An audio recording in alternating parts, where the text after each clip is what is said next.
I was straight-lined. I mean, totally straight-lined, out of my body, dead for an hour and a half.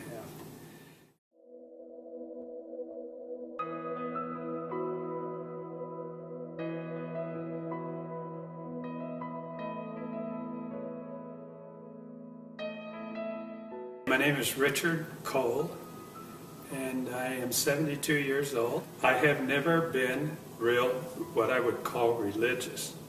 I've always believed that there was a God, and I believed that there was Jesus, but I've had doubts. I've been a doubter before, but I'm no longer that.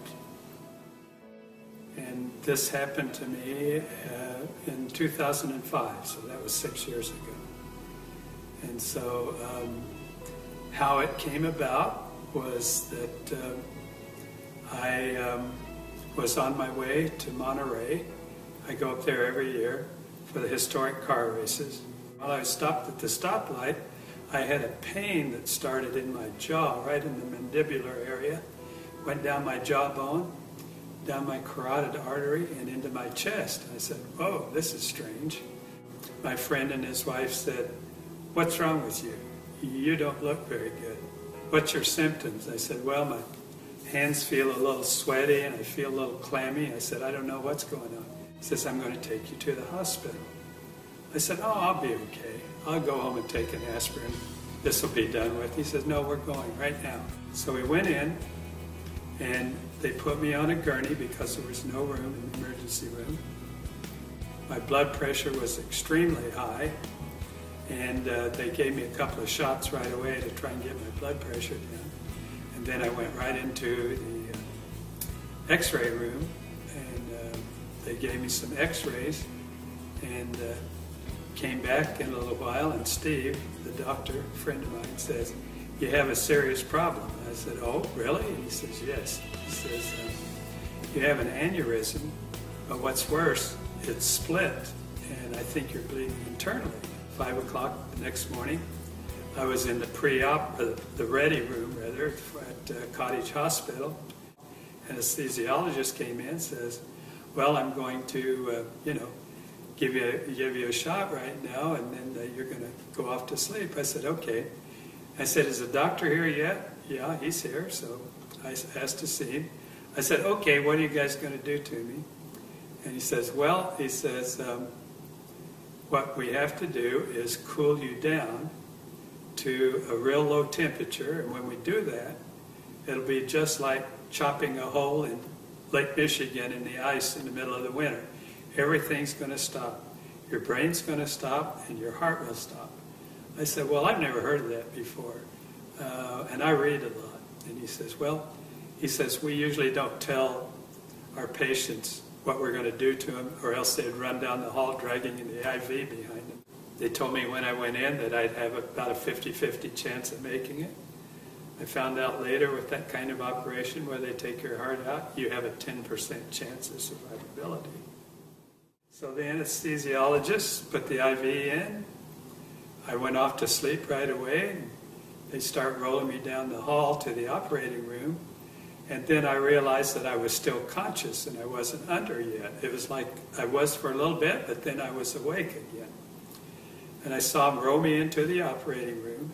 And so I wanted to tell the doctors that, "Hey, you got to give me some more of whatever it was you gave me because I'm not out yet." But I couldn't speak. I didn't have any pain or anything like that. I just could not open my mouth and get the words out, even though I tried very hard to tell them that I was still conscious. So I'm laying on the table, and there are 3 doctors standing over me and 2 nurses, and they all have their gowns on, their masks on and everything. They're ready to go. And I heard the doctor ask the nurse for the scalpel, and she got it, and she started to open me up from right here down to here. He did. Opened me up like that, and then they got an electric saw out and started cutting my breastbone open. And then I saw them go down and start to take my heart out, and then everything went black. But I was still conscious, but I couldn't see anything. And it was like a heavy black fog, and I'm just standing there looking around. I couldn't figure out what to do next or what was going to happen next. Right then, two beams of light came over my right shoulder, so I started to turn around and look over my shoulder to see where it was coming from. And then I heard a voice, and the voice was very authoritative, not loud, but he says, "Don't turn around." And I'm thinking, well, why not? And he says, "Don't turn around, because if you see my face, you'll have to stay here." And he says, "Now, that'll be okay if you stay here, but I have a job for you, and if you disobey me, I won't be happy." And he says, "You don't want to see me unhappy." So I said, "Yeah, well, okay, I better pay attention and do what he says." And then I said, "You know, I know who you are." He said, "Oh, you do?" And I said, "Yeah." And I said, I've got a little problem. I've got a little pet peeve. I've got a little bone to pick with you." He says, "Well, what is it?" You know, he wasn't mad or anything, just a normal speaking voice. And I said, "Well, I know that a new generation is born every 10 years. And I know that if you take the square root of 3 generations, it only goes back to about, I think it's about 589 years. And I said, I know that in the Bible it says that Adam and Eve have been on the earth about 6,000 years, something like that." And he starts laughing. I said, "Well, what's so funny?" He said, "Well, you are." I said, "Why?" He said, "Your math is wrong." And then I just start thinking, I said, where did I get those numbers? I must have been crazy. I couldn't believe that I said that, because, you know, I kind of like prided myself on knowing math and science. And all during this conversation, I had a feeling of where he was, that he was walking back and forth behind me, that he was sitting in a white throne, just a plain chair, didn't have jewels or anything on it, but just a plain white chair. And I could just feel that, and I don't know why. That's what I was feeling. The next thing that happened is he said, "Do you have any more questions before you leave?" I said, "You know, I got to think about this." And I thought, I was thinking really hard, what am I going to ask God? Couldn't think of anything. I wanted to be really smart enough to ask him something very pertinent. And so I said, well, I'm going to have to revert to an old cliche. What's the meaning of life? And he starts laughing again.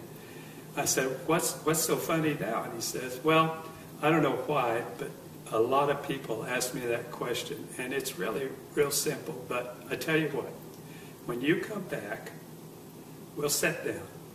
You can ask me all the questions that you ever will have. I'll answer them for you. So I said, okay.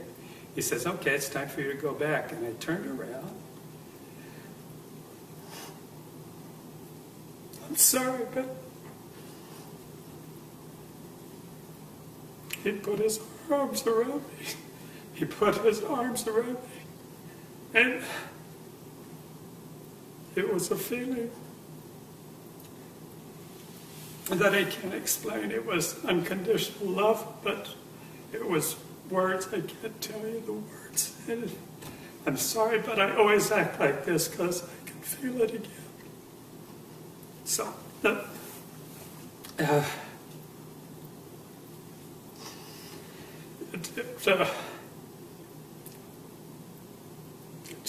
changed my life. And the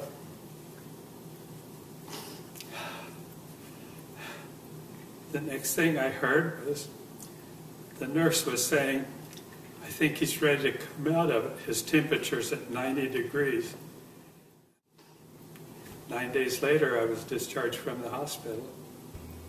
First thing I wanted to do was go out and tell everybody I knew what happened to me. And I found out right away that was the wrong thing to do. Some people were okay with it. Some people just turned around and walked away from me as fast as they could. They were scared to death. They thought I'd lost my mind. But I'll have to tell you that my life has changed completely. I'm no longer afraid of death. All the problems that I thought were problems are all gone. I don't have any problems. I don't have anything that gets me down. A week later, a guy came in that I knew, and he said, I heard about your experience. I said, yeah, it happened, you know. He said, I heard that you were, you know, you had a near-death experience and that you were out for about an hour. And I said, yeah, that's true. And he said, well, the same thing happened to me.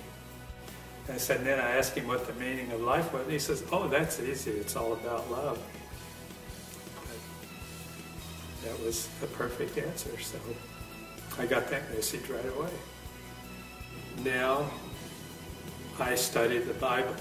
And it's taken me a long time. I've been doing it for 6 years. I'm up to Matthew. I've translated every word from the original manuscripts into English. I was baptized recently. People ask me questions about that. Well, why are you getting baptized now? And I said, because it's the right time. You know, I don't know what else to tell them.